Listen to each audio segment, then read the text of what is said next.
जादुई तोता। एक छोटे से गांव में एक गरीब परिवार रहता था। उस परिवार में रामू और उसकी बीवी सीता उसके बेटे चिंटू के साथ रहते थे। उसी गांव में एक तोता भी रहता था। उसका नाम था रघु। वो किस्मत का धनी था। जहां भी जाता वहां किसी भी चीज की कमी नहीं पड़ती थी। एक दिन रघु उड़ते उड़ते उस गरीब परिवार के घर गया। रघु सोचता है, अरे वाह, लगता है यहाँ आज बहुत अच्छा खाना मिलेगा। मैं पेट भर के खाऊंगा। वो एक कटोरी में रखे अमरूद देखता है। अरे वाह, अमरूद मुझे तो ये बहुत पसंद है। मैं तो इसे पेट भर के खाऊंगा। रघु तोता अमरूद खाने ही लगता है। तभी सीता रघु को अमरूद खाते देखती है तो गुस्सा हो जाती है और उसे वहां से भगा देती है। भाग यहाँ से, न जाने कहां से आ जाते हैं। मैं तो परेशान हो गई हूं इनसे। सीता के भगाने के बाद रघु चुपचाप से एक कोने में रहता है। धीरे धीरे उस परिवार की बरकत होने लगती है। एक दिन रामू और सीता खाना खाते वक्त बातें करते हैं। आजकल हमारी बहुत तरक्की हो रही है, काम भी अच्छा चल रहा है। रामू कहता है। इस पर सीता कहती है, सच कहा, भगवान हमेशा ऐसे ही हम पर मेहरबान रहे। बेटा चिंटू भी कहता है, पिताजी मुझे खिलौना लेके दो ना, मेरे सभी दोस्तों के पास है। रामू कहता है, ठीक है, जरूर लाऊंगा।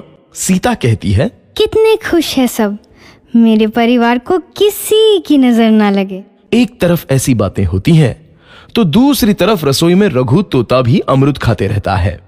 मजा आया, अमरूद खाया, मजा आया, अमरूद खाया, मजा आया। तभी सीता रसोई में आती है और रघु तोते को अमरूद खाते देख बहुत गुस्सा होती है।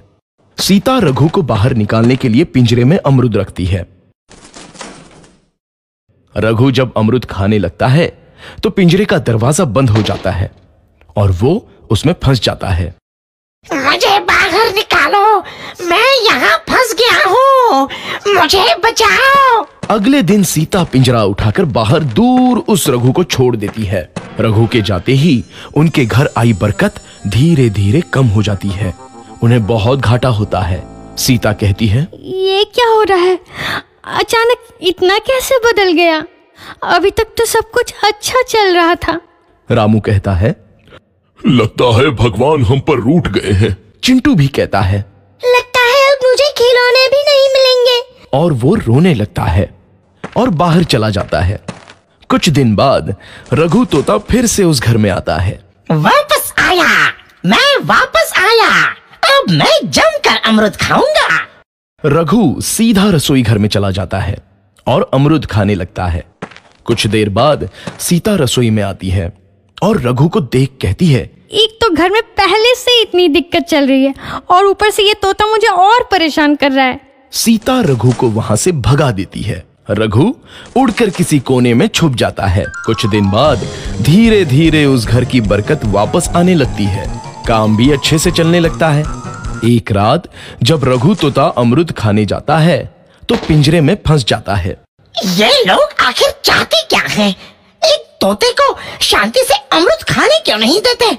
मैं कौन सा चोरी कर रहा हूँ? बस अमरूद ही तो खा रहा हूँ। तभी रामू वहां आता है और पिंजरे में रघु तोते को देख उसे बाहर छोड़ देता है।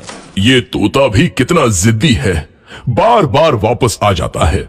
जैसे ही रामू रघु को छोड़ देता है, अगले दिन से फिर से उनके घर की बरकत जाने लगती है। काम में घाटा होता है।